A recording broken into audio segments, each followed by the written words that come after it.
Once upon a time, not so long ago,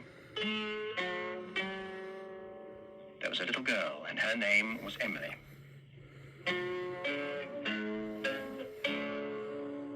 And she had a shop. There it is.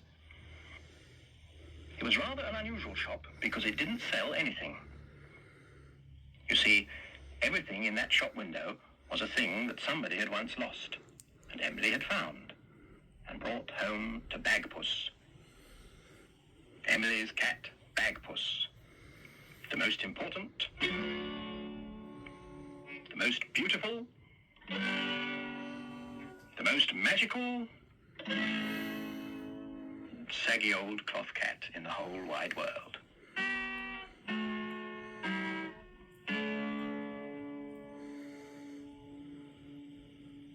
Well now, one day Emily found a thing.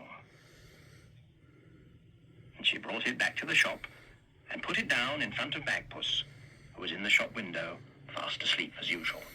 But then Emily said some magic words. Bagpuss, dear Bagpuss, old fat furry catpuss, wake up and look at this thing that I bring. Wake up, be bright, be golden and light. Bagpuss, oh hear what I sing.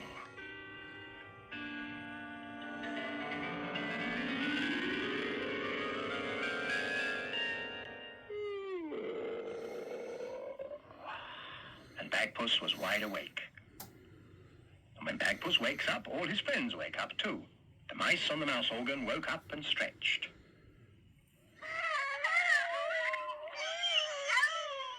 Madeleine, the rag doll. Gabriel, the toad. And last of all, Professor Yaffle, who was a very distinguished old woodpecker. He climbed down off his bookend and went to see what it was that Emily had brought.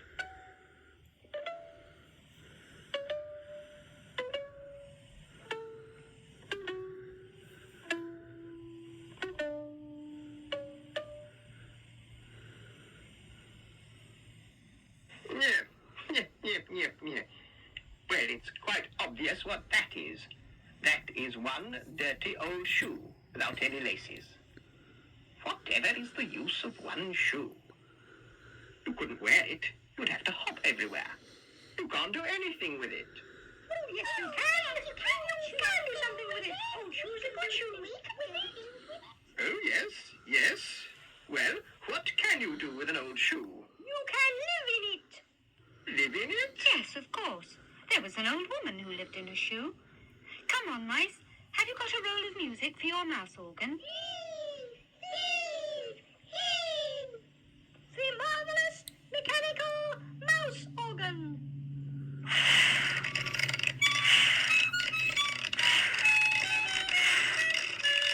There was an old woman who lived in a shoe. She had so many children, she didn't know what to do. She gave them some bread without any bread, and she whipped them all soundly and sent them to bed. Is that all? You see? You can live in a shoe. You can live in a shoe. You can live in a shoe. You can. Oh, fiddlesticks and flapdoodle. That old woman lived in a great big boot. How many people could live in a little pink shoe like that? You count them. You count them. Come on. You count them. Oh, very well. 1, 2, 3, 4, 5, 6, 7, 8, 9, 10, 11, 12, 13, 14, 15, 16, 17, 18, 19. Oh, stop. This is getting very silly. Too silly. I will not have anything more to do with you until you are properly serious. Yeah. Oh, well, It doesn't look a very serious sort of shoe to me. I'm sure there are lots of things one can use one shoe for. Lots of things. If I can think of any. I can think of one. Oh, can you, Charlie Mouse? Well, you tell me what you think, and I'll think too. I would like to sail it. Sail it? Yes, sail it like a boat. Sail it down the stream. Oh! Sail it. Sail a boat. A boat. Yes. Fetch the sails. Come on. Fetch the paddles. Look, these will do. Look, paddles for oars. Yes. Fix them in these holes. Yes. Make a basket. Yes. Aboard. All are sailing. All aboard. Are you ready, Gabriel? Yes, I'm ready. Row, row the boat gently down the stream. Merrily, merrily, merrily, merrily, life is not a dream. I dreamed a dream of two fine mousies, tall they were and true. They lived in one of your stately houses, in jackets of blue and braided trousers, and happy as ever a mouse is, though there were only two, though there were only two. Row, row the boat gently down the stream. Merrily, merrily, merrily, merrily, life is but a dream. But one mouse said, let's leave these shores, let's sail away, dear, please. This shoe will do if we hold the oars and row it along with our delicate paws. We'll row it across the mahogany floors till we find the Stilton cheese, till we find the Stilton cheese. Row, row the boat softly on the floor. Flippery, floppery, slippery, sloppery, who could ask for more? They rowed and they rowed without a care, but didn't look where they went. Well, you may ask how you would fare, travelling backwards without a care, when you suddenly came to the top of the stair. Well, over the stairs they went, over the stairs they went. Bing, bang, bongo, bump, heavily down the stairs. Binglety, banglety, bonglety, bumpety, down the apples and pears. They picked them up from their awful fall and dusted off their knees. Then down the hall by the kitchen wall they rode, and you could hear them call. Or you could if they hadn't been quite so small. Where is that Stilton cheese, that cheese, where is that lovely cheese? Row, row the boat over the kitchen floor. Really, runnily into the tunnely under the larder door. They searched the dishes and tried to spot 'em. Find me a nice bit, please. 'Twas slippery there, but they had forgotten. They tripped and slipped in something rotten, and covered themselves from top to bottom with stinking Stilton cheese, with cheese, revolting Stilton cheese. Close your doors, what a dreadful cold. Stickily, spockily, blickily, wonkily, what a smelly song. The mice decided they needed a wash. They smelt a bit, it's true.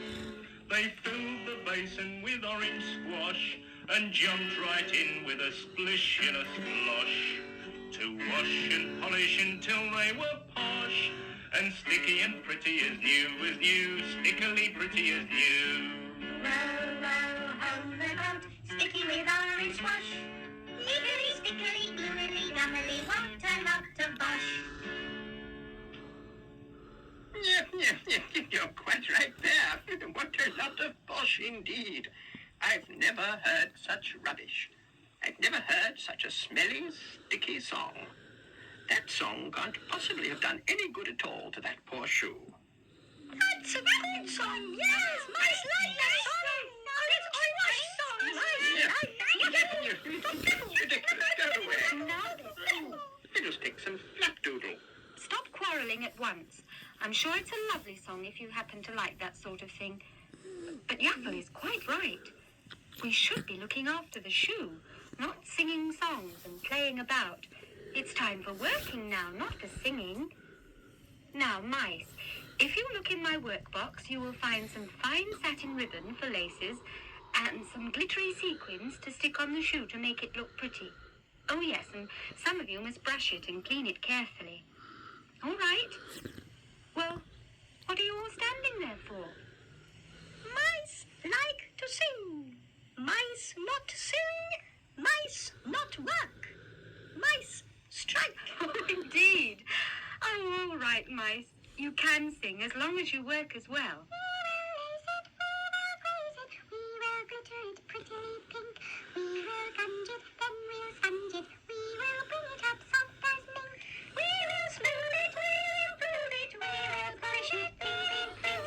We will hush it, velvet flush it. That is better now, don't you think? That is better now, don't you think? Oh, yes, that is much better. Much, much better. Look, everybody.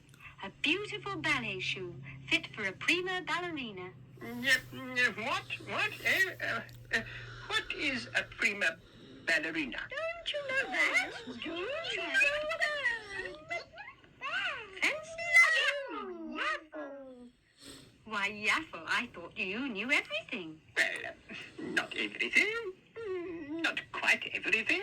A prima ballerina is a ballet dancer, the chief ballet dancer, the most important dancer of all, who dances all by herself. The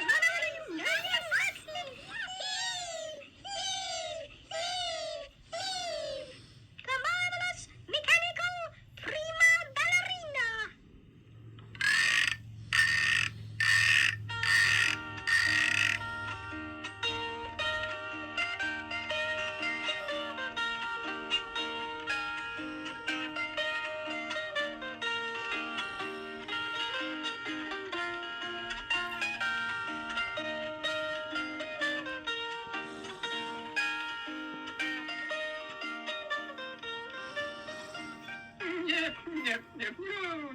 How charming, oh, quite charming, oh, delightful. Oh, I am moved. What a delightful young lady. Oh, mice, dear mice, do please wind her up and play her again.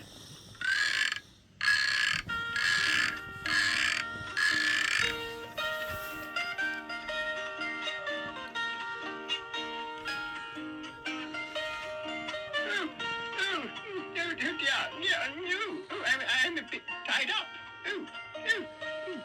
Dear. Be careful. Oh, mice. Unwind that foolish woodpecker and put the shoe in the window. So the mice pulled the shoe to the front of the window and left it there, so that if a prima ballerina should happen to come past, she would see it and come in to collect it.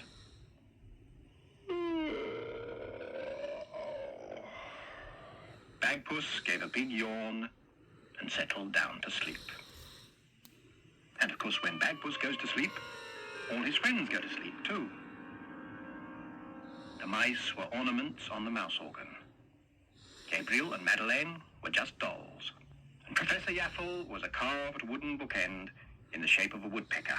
Even Bagpuss himself, once he was asleep, was just an old, saggy cloth cat.